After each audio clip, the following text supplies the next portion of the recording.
Conexão Brasília chegando hoje com o Diego Amorim e uma entrevista com a ministra do Planejamento, ministra do Orçamento e Planejamento, Simone Tebet, ministra que é do MDB. E essa entrevista foi gravada pelo Diego Amorim lá nos nossos estúdios em Brasília e a gente passa a acompanhar a partir de agora. Bom dia, Mauro, bom dia, Ana, bom dia você que nos acompanha pela Nova Brasil FM em todo o país. A gente recebe com muita alegria aqui em nossos estúdios da Nova Brasil, Brasília, a ministra do Planejamento e Orçamento, Simone Tebet. Ministra, bom dia, bem-vinda à Nova Brasil. Bom dia, Diego, bom dia a todos os ouvintes da Nova Brasil. É um prazer muito grande falar com o Brasil através do programa de vocês. Ministra, semana passada a gente teve aí uma boa notícia para a economia brasileira, o resultado do segundo trimestre do PIB, que surpreendeu positivamente o governo e o mercado, todo mundo revendo as projeções de crescimento para este ano de 2023, quando a economia brasileira, segundo essas novas projeções, vai crescer 3%. E a senhora fez o seguinte comentário na semana passada: não é segredo, é trabalho sério e compromisso com o povo e com o futuro do país. Eu queria te ouvir um pouquinho melhor sobre isso, ministra. Já que não é segredo, o que foi para esse resultado? Eu acho que, acima de tudo, credibilidade. Havia uma expectativa do mercado, da sociedade civil, dos investidores, que esse poderia ser um governo gastador, perdulário, um governo sem compromisso com o fiscal, que só viria, e que é importante ver, né, o social.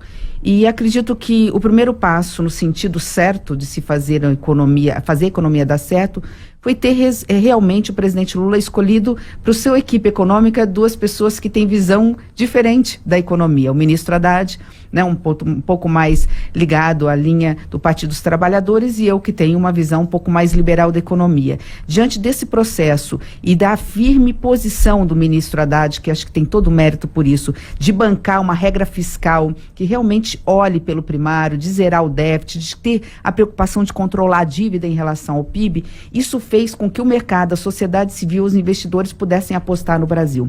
Não é à toa que nós tínhamos uma expectativa de crescimento de menos de 1%, ou seja, de 0,9% ao ano, e o crescimento foi de 3%. Tivemos as commodities, é natural, no primeiro trimestre, 1,9% de crescimento do agronegócio, mas o segundo trimestre nos surpreendeu positivamente. Ou seja, se nós não crescermos no terceiro trimestre, nem no quarto trimestre, Diego, se nós não crescermos nada, e não tivermos nenhuma notícia ruim vindo de fora, né, quando a gente fala do mercado internacional, sim, nós cresceremos 3%. O que significa isso para a população? Significa dinheiro na veia da economia, significa emprego, renda, carteira de trabalho e, de novo, numa onda gerando mais renda para a população brasileira. Ministra, a senhora citou o novo marco fiscal, que foi uma grande vitória do governo, do Congresso, enfim, que foi aprovado esse chamado arcabouço. A senhora reiterou o equilíbrio da peça, do orçamento também que foi apresentado na semana passada. Eu queria te perguntar, ministra, se a senhora acredita que esse novo marco fiscal será de fato respeitado e como que foi lidar com a pressão para não prever o déficit zero no orçamento do ano que vem? Muito bom. Bom, primeiro, lembrar que nós temos que agradecer ao Congresso Nacional por ter aprovado uma nova regra fiscal. Esse foi o pontapé inicial para que pudéssemos fazer esse orçamento com equilíbrio e realmente, embora a meta seja audaciosa, não vai ser fácil cumpri-la, ela é factível. Nós temos já as receitas contratadas, algumas outras receitas terão que vir da aprovação do Congresso Nacional. Em vindo essas receitas, nós temos condições de zerar o déficit. A pressão da política, ela aconteceu, mas é natural. Ela aconteceu por parte da situação e por parte da oposição.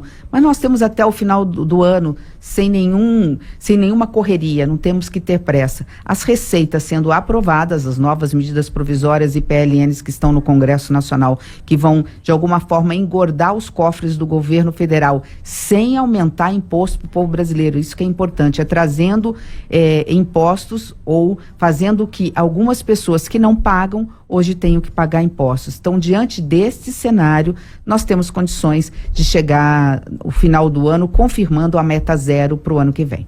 Você está no jornalismo da Nova Brasil FM, nós estamos ao vivo com a ministra do Planejamento e Orçamento, Simone Tebet. Ministra, Mauro Talhaferri tem uma pergunta para a senhora.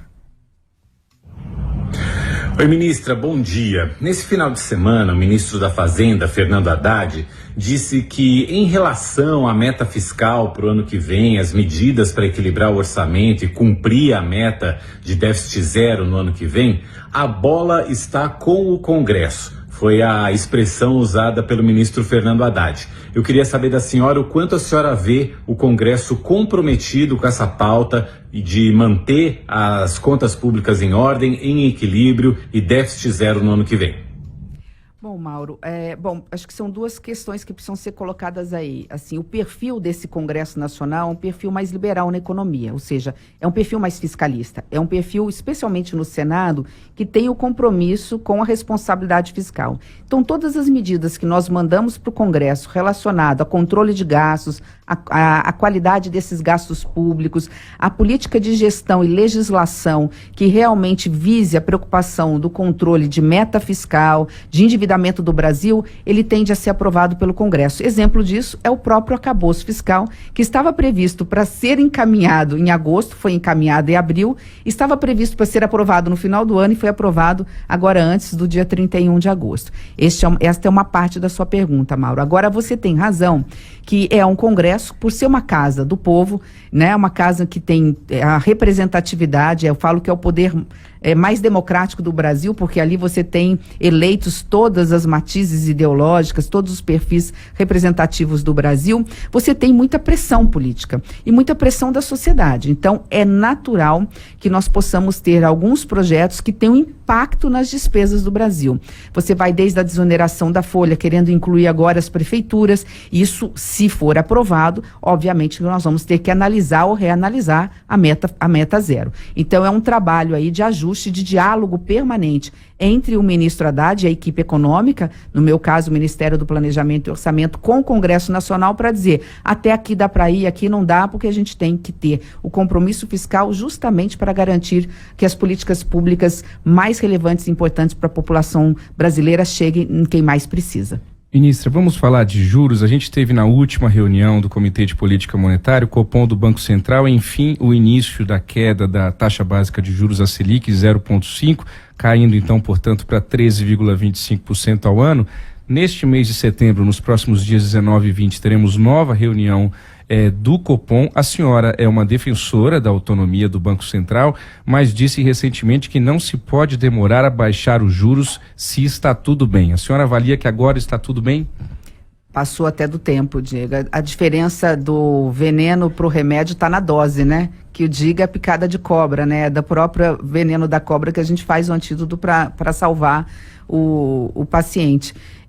Eu acho que tudo mostra, se nós olharmos a nossa inflação, nós estamos aí dentro do limite, dentro daquela banda da meta que nos impusemos. A gente sabe que a inflação hoje não é uma inflação de alimentos, de demanda, então tudo isso leva a crer que nós precisamos baixar os juros o mais rápido possível para não dependermos apenas do crescimento do país de alguns setores muito específicos, como a questão do agronegócio.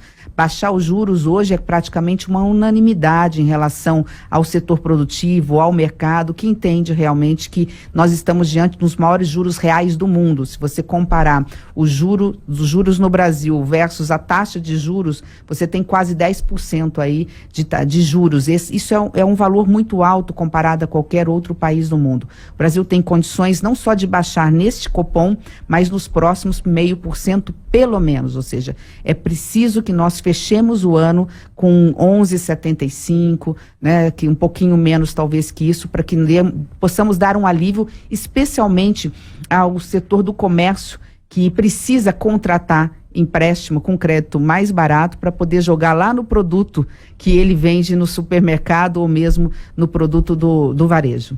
Ministra Mauro Talhaferri tem mais uma pergunta para a senhora. Ministra, com tantas questões urgentes para o Brasil resolver em termos de economia, como é que o Ministério do Planejamento faz para pensar a longo prazo, pensar em modelos de desenvolvimento para o país a longo prazo e não só ter que se concentrar, focar nas questões mais urgentes? Excelente pergunta, Mauro. Bom, primeiro nós conseguimos já entregar o PPA mais participativo da história do Brasil, pensando a médio prazo. Ou seja, que Brasil nós queremos para os próximos 4 anos, já foi construído com a ajuda da sociedade, os movimentos sociais, a juventude, uma plataforma digital inédita onde todo mundo pôde participar e nós tivemos quase 5 milhões de acessos nessa plataforma. Entregamos o PPA para o presidente do Congresso Nacional, que vai ser aprovado até o final do ano. Uma novidade aí é a transversalidade. Todos os ministros vão ter que se perguntar e fazer as suas ações com alguns focos. O que ele vai fazer ali para a questão da sustentabilidade, portanto, a questão ambiental, a questão de crianças e adolescentes, a questão do gênero, mulheres, povos originários e igualdade racial. Também é uma outra novidade. E a terceira novidade, que é muito importante desse PPA, todos os ministros se impuseram metas, não só meta física, de quantas casas vão entregar, de quantas pessoas estarão assentadas na agricultura familiar, de quanto que vai ser ali a nossa meta para inflação e assim por diante. Mas também vamos ter um gráfico que a imprensa vai poder acompanhar ano a ano qual é a nossa, a gente está falando de meta aqui fiscal, sim, mas qual é a meta que nós queremos alcançar no sentido dos indicadores, de diminuir os indicadores da desigualdade social, da pobreza, enfim, vou dar um exemplo básico para todo mundo entender. A média em 2022, mais ou menos, da desnutrição infantil no Brasil é de 4,5% das crianças. Mais ou menos 4,5% da população brasileira infantil, lamentavelmente, o que é um crime para um país que alimenta o mundo, passa fome ou tem desnutrição infantil. Então, a ministra da Saúde falou, bom, é esta a realidade, o ano que vem eu me imponho uma meta X, no ano de 2025, 26 e 27. Claro que a meta é no sentido de ir diminuindo. Sim. Assim serve para o desemprego, assim serve para a nota do IDEB, do ensino médio, no sentido de melhorar a meta. Então, este é o planejamento de médio prazo. O Mauro me perguntou sobre o planejamento de longo prazo. A partir de agora, Mauro, a partir desse mês, nós começamos a desenhar um projeto em que vamos trabalhar no ano que vem inteiro para fazer uma agenda 25-40, ou seja, o que queremos para o Brasil até 2040. E isso é um legado que o nosso ministério quer entregar. E vamos aí no sentido, não ouvir só a sociedade, os movimentos sociais. Aí nós vamos querendo ouvir as academias, a imprensa, os setores, advogados, médicos, enfim, os conselhos. Nós vamos ouvir a juventude, vamos ouvir durante o ano inteiro de 2024 e prepararmos, não todo, porque a gente tem que mandar depois para o Congresso Nacional. Queremos estar aprovado até o final de 2024 essa agenda 25-40. Muito bem. O PPA que a ministra se refere é o plano plurianual, ou seja, é todo o arcabouço aí orçamentário para o país no ano que vem. Ministra, caminhando para o fim, vou pedir só para a gente fazer um pouco mais rápido aqui, que o nosso tempo está estourando. Foi anunciado também o aumento do salário mínimo de 7,65%, que vai passar de 1.320 para 1.421, um avanço de R$101. O que significa, o que representa esse aumento do salário mínimo, ministro? Bom, primeiro é uma estimativa, mas não pode ser menor que essa, porque tem uma regra agora que foi imposta, nós nos impusemos, que é o aumento da inflação mais o crescimento do PIB dos últimos 2 anos. Isso chegou nesse valor de 1.421, mas quem vai bater o martelo o ano que vem é o presidente da República, pode ser um pouquinho a mais, é uma discussão a ser feita se tiver espaço. Isso significa tudo que este governo se propõe, Diego. O Brasil é um dos países mais desiguais do mundo. Se nós pensarmos em números, todos os números mostram isso. A forma que nós temos de diminuir essa desigualdade é fazer com que aquele que trabalha seja valorizado, né? Ganharás o pão com o suor do seu trabalho. E o trabalho precisa ser remunerado de forma digna. Claro que a gente tem que pensar no empresariado, no comerciante, que tem que ter condições de pagar. Se ele não tiver condições de pagar, ele vai pagar na informalidade, esse trabalhador perde a carteira de trabalho, perde os benefícios sociais, benefícios previdenciários. Mas diante desse cenário, dessas regras, é nosso esforço, portanto, é nossa obrigação minha, do ministro Haddad, a já achar recurso no orçamento e pagar esse salário mínimo. E nem que a gente tenha que tirar de outras despesas. Isso significa um PIB maior de 3% que nós queremos ter o ano que vem. Uma das razões do crescimento do PIB, que você me fez essa pergunta no início da nossa conversa, porque esse PIB de 3%, ele foi justamente por causa desses programas sociais. Quando nós temos o recurso, cada R$1 ou R$10 que vai para os mais pobres, ele é ele é triplicado, isso não é número aleatório, ele é revertido 3 vezes, porque ele não poupa, ele não tem condições de poupar, ele joga lá no supermercado, no tênis para criança, no material escolar para o seu filho, ele compra um remédio que às vezes não tem na farmácia popular, no posto de saúde, então esse dinheiro todo é revertido a favor do comércio, da indústria, do agronegócio, que gera mais emprego, mais renda e, portanto, mais crescimento para o Brasil. Ministra, reforma tributária, o senador Randolfo Rodrigues, líder do governo no Congresso, esteve aqui recentemente, ele cravou uma data aqui para o nosso ouvinte, disse que entre os dias 4 e 5 de outubro, reforma tributária estará aprovada no Senado Federal e até o final do ano a promulgação da nova reforma. A gente sabe a importância de se aprovar reforma estruturante no primeiro ano de governo. A senhora está otimista? Muito, eu acompanho isso há 30 anos e nunca vi um ambiente tão favorável. Essa é uma reforma do Brasil, não é uma reforma do governo, não é uma reforma do Congresso. O Congresso encampou para si, ela está madura, foram 8 anos no Senado, eu acompanhando isso no Senado Federal, o Senado amadureceu.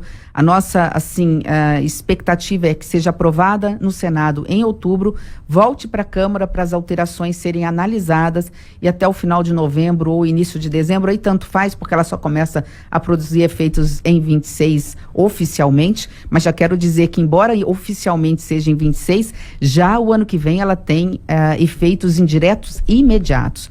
A única forma do Brasil crescer de forma sustentável e duradoura, portanto permanente, é através de uma reforma tributária e através dessa reforma tributária. Ela é a salvação da lavoura, como diz na minha terra, ou a única bala de prata que o Brasil tem para garantir dignidade para sua gente. E a aprovação melhora o ambiente de negócio como um todo e a percepção da economia brasileira também. Ministra, a última pergunta, reforma administrativa. A senhora também já chegou a comentar em entrevistas anteriores que a senhora vê espaço sim para essa discussão avançar no Congresso. A gente sabe que o atual governo tem alguns setores que são muito resistentes a uma reforma administrativa.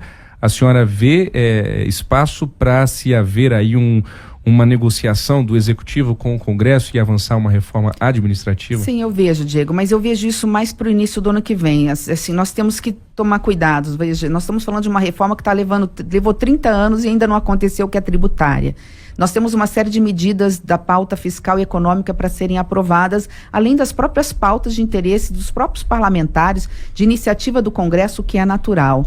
É só para que uma reforma não atrapalhe a outra. Acho que esse é o momento interno do Executivo e Legislativo dialogarem, que reforma essa que nós precisamos para o Brasil, trazendo algo que eu acho que ainda não consta nessas reformas que precisa constar, que é esse mundo digital, onde está a ciência, tecnologia e inovação na reforma administrativa. Como fazer, uma reforma administrativa que diminua o custo da máquina pública, trazendo a nosso favor este mundo hoje da tecnologia, que pode vir com uma grande ferramenta para a gente economizar de um lado, cortar gastos de um lado, para que esse dinheiro possa reverter em políticas públicas necessárias, saúde, educação, segurança pública, moradia, enfim. Muito bem. Essa foi Simone Tebet, ministra do Planejamento e Orçamento, que gentilmente veio aqui até os estúdios da Nova Brasil, Brasília, para essa entrevista exclusiva para você, ouvinte da Nova Brasil. Ministra, muito obrigado, um excelente resto de semana, até uma próxima oportunidade. Eu que agradeço, um bom dia a todos. Volto com vocês, Mauro, Ana.